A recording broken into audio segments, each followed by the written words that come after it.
Hi, I'm Zibby Owens, the creator and host of the award-winning podcast that you're listening to right now. Thank you so much, called Moms Don't Have Time to Read Books.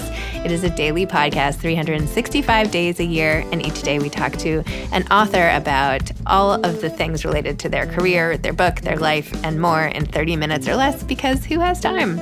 I am now an author myself, although I wasn't when I started this podcast, and you can get my new memoir, Bookends, a memoir of love, loss, and literature, wherever books are sold starting July 1st, and my children's book, Princess Charming. You can learn more about me at zibbyowens.com, but really you're here to learn more about the authors, and that is what we're going to do. Also, be sure to check out all the other podcasts in the Zcast Podcast Network. You can learn more at zcastnetwork.com and definitely check out those shows as well. Chris Cander is the author of A Gracious Neighbor, a novel. Chris is the best-selling author of The Weight of a Piano, which was named an Indie Next Great Read in both hardcover and paperback, and which the New York Times called immense, intense, and imaginative. Whisper Hollow, also named an Indie Next Great Read, and 11 Stories, named by Kirkus as one of the best books of 2013 and winner of the Independent Publisher Book Awards for Fiction. She also wrote the picture book The Word Burglar and the Audible originals Eddies and Grieving Conversations. Her new novel, A Gracious Neighbor, is one of the books that has been published in 12 languages. A former fitness competitor and model, she currently holds a 4th Dan in Taekwondo and is a certified women's defense tactics instructor. She lives in Houston with her husband and 2 children. Welcome, Chris. Thank you so much for coming on Moms Don't Have Time to Read Books to discuss A Gracious Neighbor.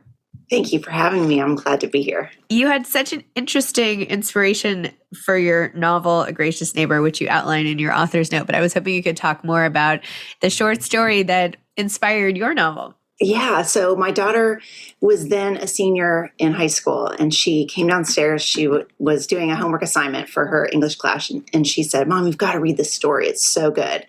And she handed it to me. It was titled A Jury of Her Peers, and it was published by Susan Glaspell in 1917. And I sat there and read it from, first page to the last.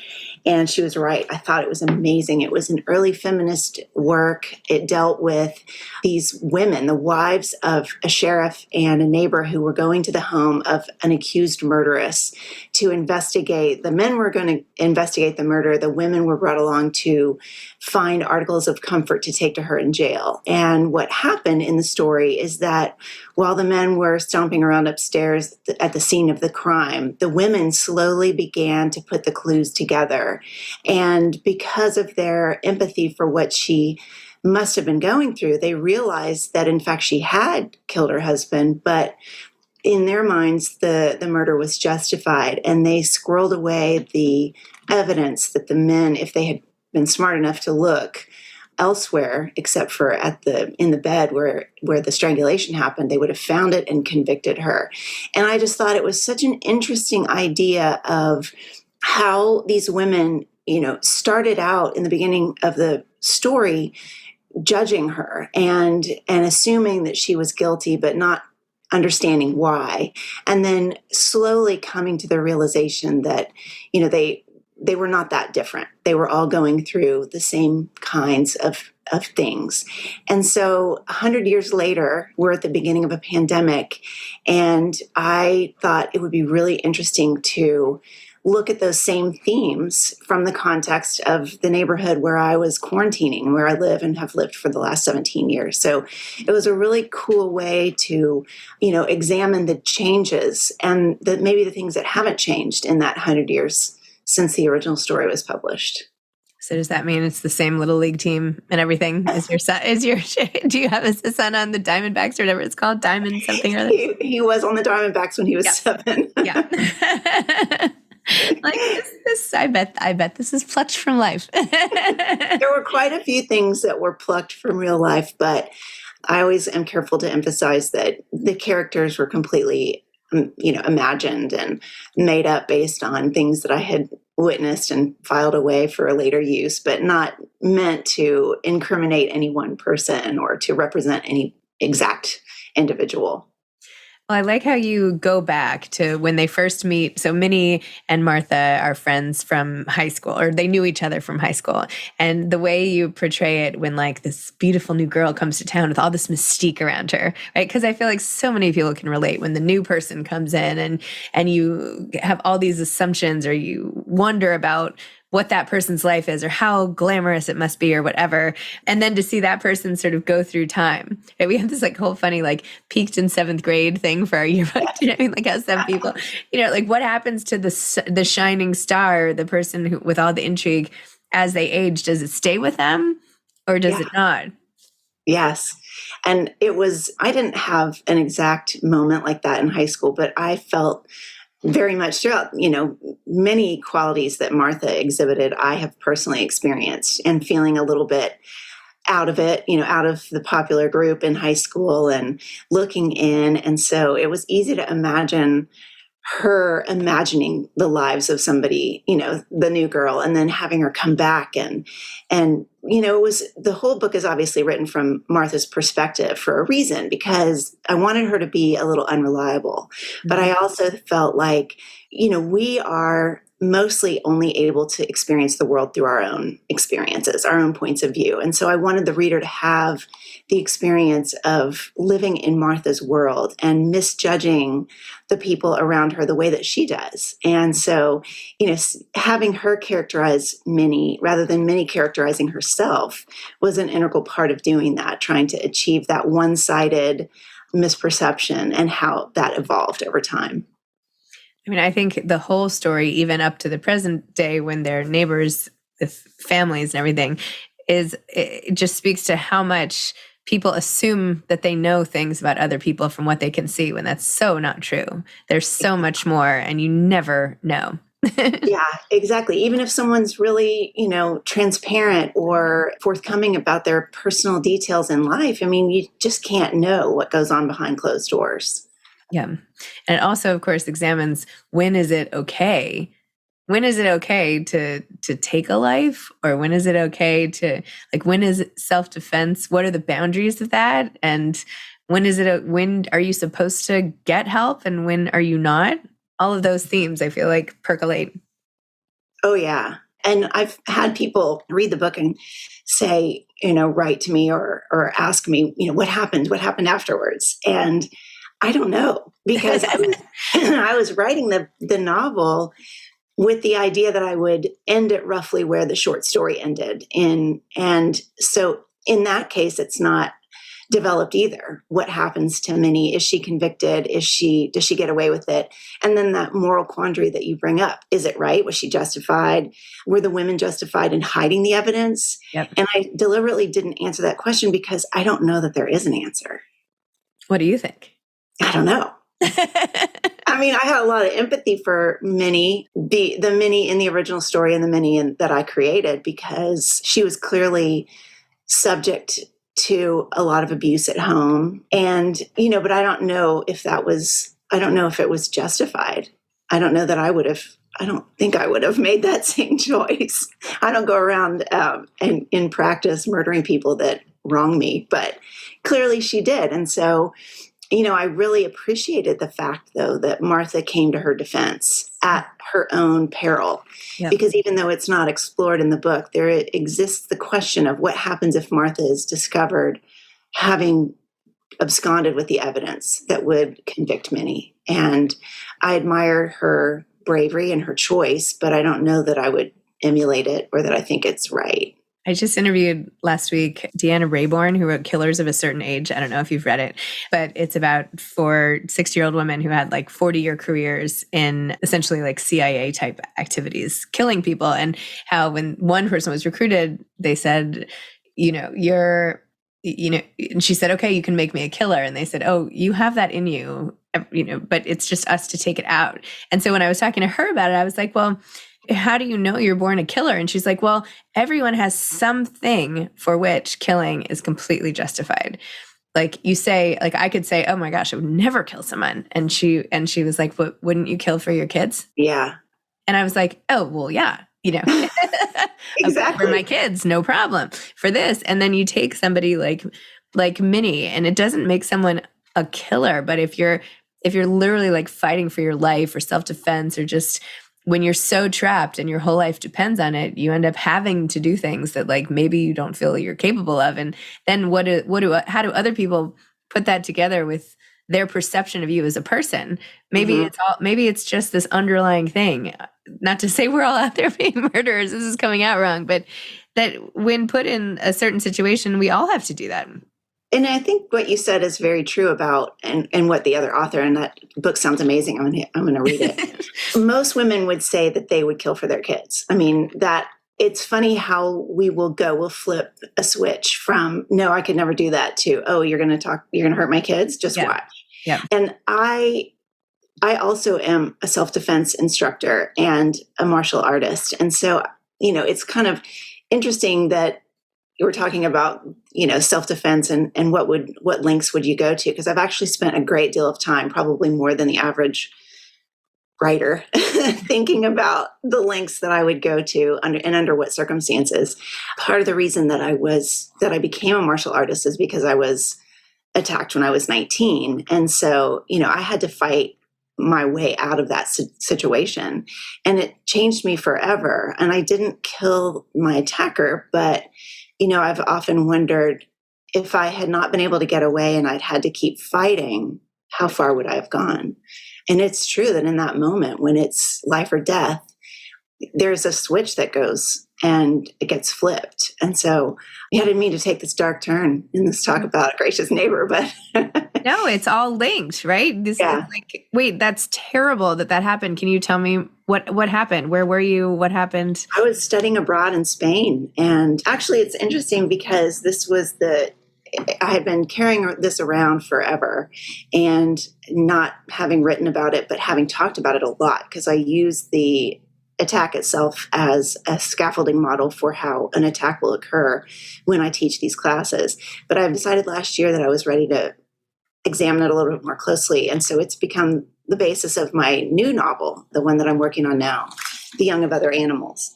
And it's not entirely about the attack, but the attack is the kind of precipitating incident in the story between a mother and a daughter. But I was in Spain when I was 19, and I was at a restaurant with a group of friends, and I was willingly lured away by someone who overheard me talking about wanting to make a phone call. And I say willingly lured away because he was eavesdropping on my conversation and knew the weakness in my armor, which was that I had broken up with this guy and he was back in the States, and I desperately wanted to make a phone call. And so he offered to take me to a public phone. And I went, even though there was part of me that knew that was not safe. And then it just escalated from there. So that I'm here to tell the tale is a good thing, but it was an ugly escape. My gosh. Did he take you somewhere private? Like, did he take you to a room somewhere? He did? No, not a room. We actually got in his car. No. Yeah, I know. Terrible. That's why I use it in my self-defense classes, because it's the classic, don't ever do this. No, I know, but when you trust somebody, it's so easy, these split-second decisions, and then your life goes off in another way. Like, sure, like, because some people are really nice and will offer to help. Right. And even having gone through that, I still assume that most people are nice and not planning to murder me. I don't go through life with that expectation. It was just a really, unfortunate series of incidents in that particular case. Did he have a weapon? He did. Yeah. Oh my God. He held it to my throat. Yeah. And what did he want? Was it a sexual attack? He was going to do that, but he was going to murder me first. Oh, Chris. I know. Awful. I can't believe that happened to you. Yeah, I know. Isn't it weird? So how did you get out of that? I fought. I mean, I had to fight. I had never, I had taken like one semester of martial arts in college, but I wasn't trained to fight in self-defense. But there was just that, what we were talking about earlier, that instinct that kicked in. It was either going to be him or me. Well, I didn't kill him again, but he told me that my mother would never find my body. And that was enough to trigger, an automatic fight response in me, because I didn't want my mother to never find my body. And as a mother now, you know how horrible that would have been. Oh my gosh. I know. And so by your own strength, you got out of the car. Did you have to run? I did. Do you not like talking about this? I'm sorry. No, we it's don't have fine. to talk I about talk about it all the time. No, it's totally fine. And like I said, I'm using it in a novel right now. So I know, but still. So you just ran. You were in the middle of Spain. Had he driven you someplace random? Oh, he drove me so far out of Madrid. I had no idea where I was. It was late, it was night. I didn't recognize the streets. He was going really fast. He took me to a warehouse district is all I remember. And yeah. And then I fought him off. And I think he was on coke in retrospect, because he was not as sharp as, someone who had planned an attack should have been. And I was able to fight him off and get out of the car and start running. And I ran until I encountered another car, is how I got back, and flagged them down. It was a little old man and a little old woman. And I ran up to the car, and she cranked the window down just this much. And, in a panicked pigeon Spanish English, I said, "See that guy that's running up the hill? He's trying to kill me." And so they let me get in the back of the car, and they drove me all the way back to Madrid. Oh my! And he was still chasing after you on like he was coming up the hill. Oh my gosh! I know. I can't believe you survived this whole thing, and that you can just like calmly sit here years later and discuss it. I mean, didn't that change the way? Wait, so you got back to Madrid, and then did you go to the police? Like, what happened? I did. I went to the police, and I promptly put it out of my mind. That was in 1989. We didn't talk about things as openly then as we do now. And I remember going with my friend to the police station, and there was an adult there that I can't remember her name, but she was in a sort of academic supervisory capacity, went with us to the police station. But I didn't think to keep a copy of the police report. Recently, I thought I need to go back to Madrid and go to the police and get a copy of it, just to see what I said at the time, because I completely put it out of my mind. In fact, when I told my mom always asks me what I'm writing, and I told her about The Young of Other Animals. And I said, it was, based on my attack in Spain. And she said, "What attack?" And I realized I've never told her. No, you didn't tell her? No, I didn't tell her. I just kind of went on with my life and put it in its own little box and proceeded to become, a trained martial artist. Wow. I know. So you didn't really tell anybody? Did you tell friends? No. And it's strange because I talk about it so casually now, and it didn't even occur to me that I hadn't told her. I just assumed that I had at some point. Wow. So were you sobbing? Were you not sobbing? Not until I got back to the restaurant, and my friend Kelly was sitting outside waiting for me. And this old man pulled the car up onto the sidewalk so that I didn't even have to put my foot on the street, And I opened the back door and kind of spilled out into Kelly's arms, and I started sobbing at that point. But then there's this whole blank that happens. This whole memory just evaporated beyond that. Isn't it crazy what the brain can do to protect us from trauma and the effects of trauma and all of that? It's amazing. You barricade it, and then you can go on with your life. It's exactly. The brain Band-Aid or something, right? Yeah. Stitching it back together. I know. I want to do a hypnosis session to see if I can bring back some more of the details. I feel wouldn't that make it hard for you to sleep? I feel like after I went through something like that, and I have no idea because I haven't, but that I would be so terrified about everything and every person that it would ruin my life. I don't know. I think that, there's enough time that's passed that I probably wouldn't feel that way. Plus, I know I could take care of myself now. So it ends up being just totally empowering. Yeah. The worst happened and you got out, so then maybe you don't fear. Right. Interesting. And I don't have a fear. If I'm out at night or alone, I don't have a fear. I'm smart about it, but I don't have an underlying fear that someone's going to attack me.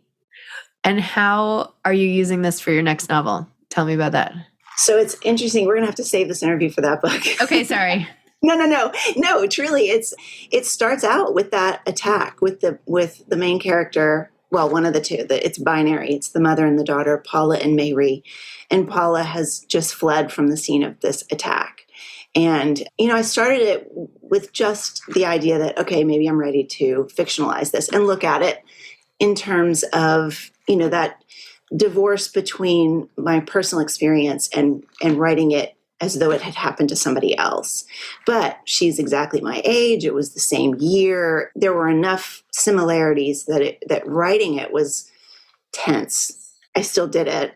That was the first part of the book that I wrote, even though the attack itself doesn't appear in its full description until midway through the book. But I wanted to address that right away by writing that part and putting it aside. And then the story evolved to become something different about a mother and a daughter. But it was really interesting writing it. And although it was tense, it wasn't like I didn't have a panic feeling or anything like that. It was just kind of like I was talking about it the way that I do in a self-defense class, only a little bit more dramatically. So how trained are we talking with martial arts? Are you like a black belt? Can you do anything? Like I don't even know the questions to ask in this realm, but like how advanced are you here? So I'm a 4th degree black belt in Taekwondo. Oh my gosh. Jiu-jitsu and Krav Maga and karate. Wow. But I'm not really fighting right now. I'm on crutches because I blew out my ACL doing a tornado kick of all things. No.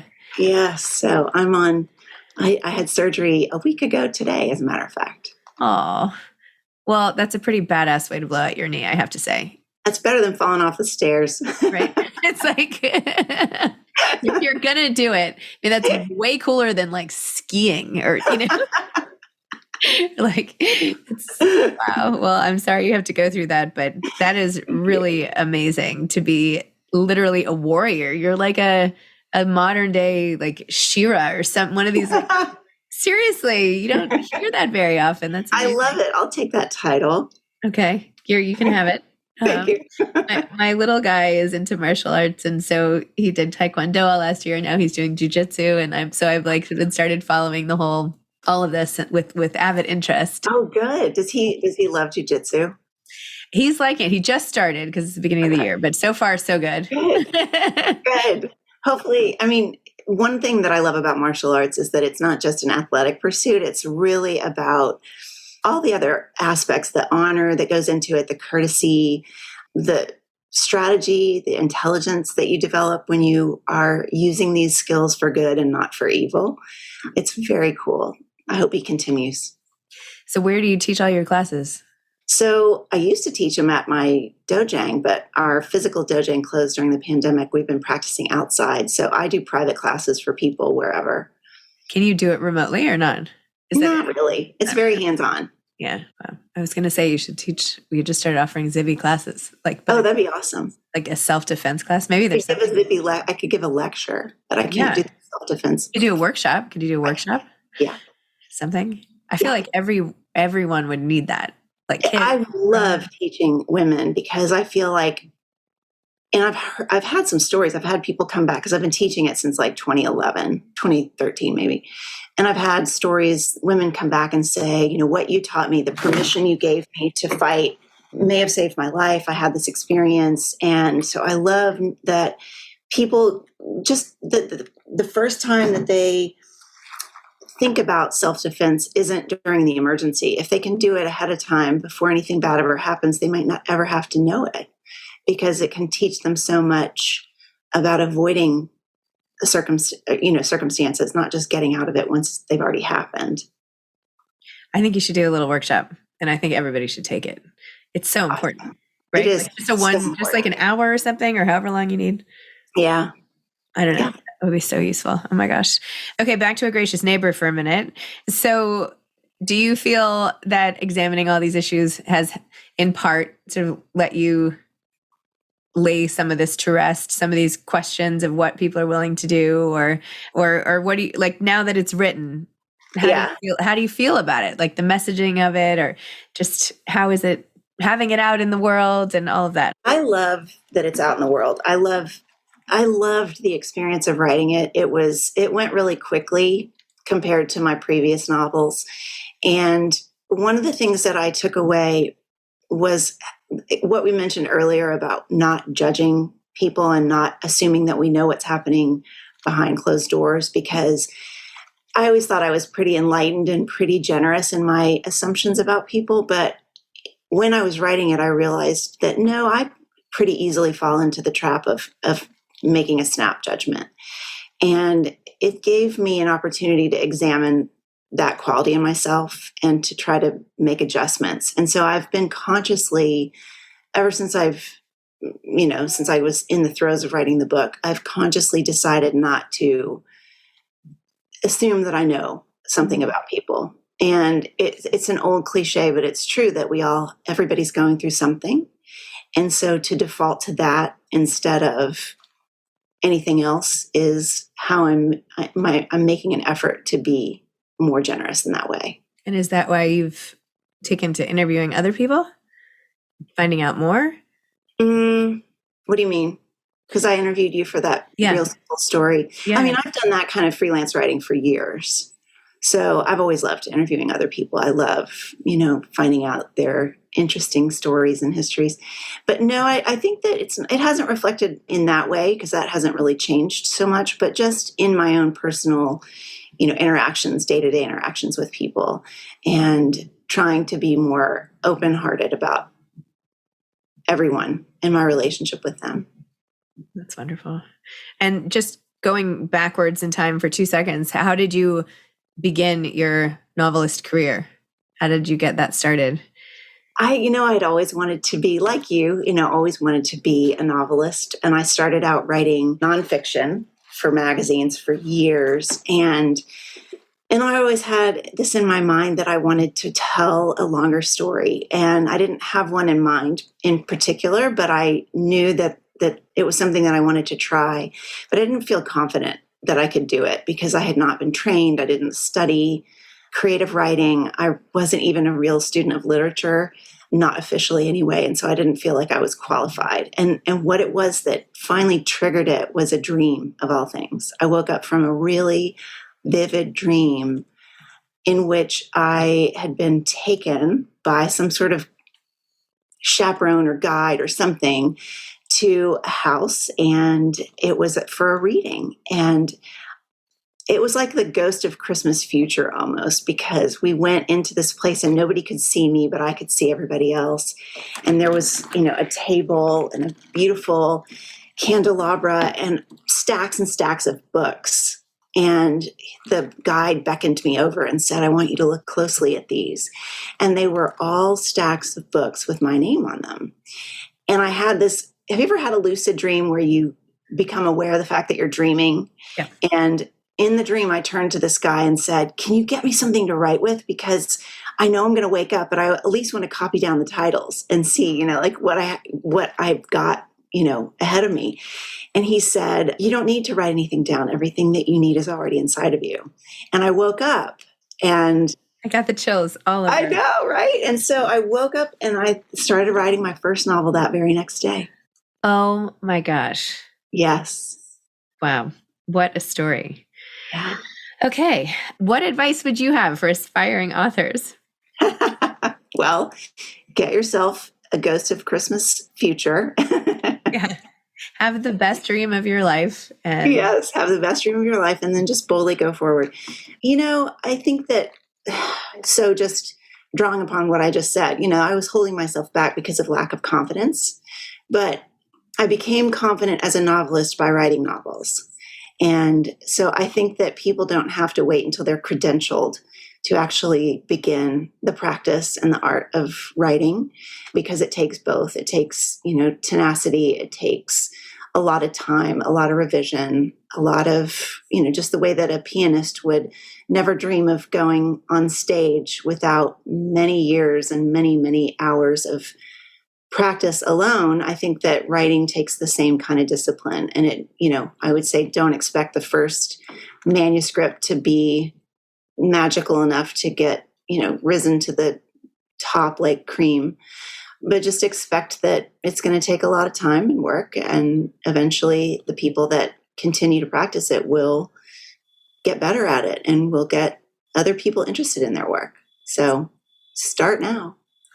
I love that you said the way to gain confidence as a novelist is to get practice writing novels. Yes. It seems so obvious, but it's such amazing advice, right? Because that's the way to do it. You just have to keep doing it over and over, and then you'll feel better and you'll be better. So, right. I mean, we didn't know how to become mothers until we had a baby, right? Yeah. Still working on the job, honing that craft every day. Me too. Chris, thank you so much. I have so much respect for you. I'm so impressed in so many ways, not just the book, but like your approach to life and determination and discipline, all of that. And getting through that horrific thing. And I mean, hats off to you. Thank you. And I feel the same way about you. I have so much admiration for everything that you've gone through and what you continue to develop and achieve. It's awesome being able to be on your side and watch it happen. Oh, thank you. All right. Thanks so much. Thank you. Have a great day, Chris. You too. Bye. Bye. Thanks for listening to this episode of Moms Don't Have Time to Read Books. Don't forget to follow me on Instagram at Zibby Owens and at Moms Don't Have Time to Read Books. Also sign up for my newsletter at zibbyowens.com and sign up for my virtual book club and meet lots of authors on Zoom every other week. Thanks so much to Steve and Ryan at Texture Sound for the sound editing. And thank you to Morning Moon Productions for providing this fantastic intro and outro music.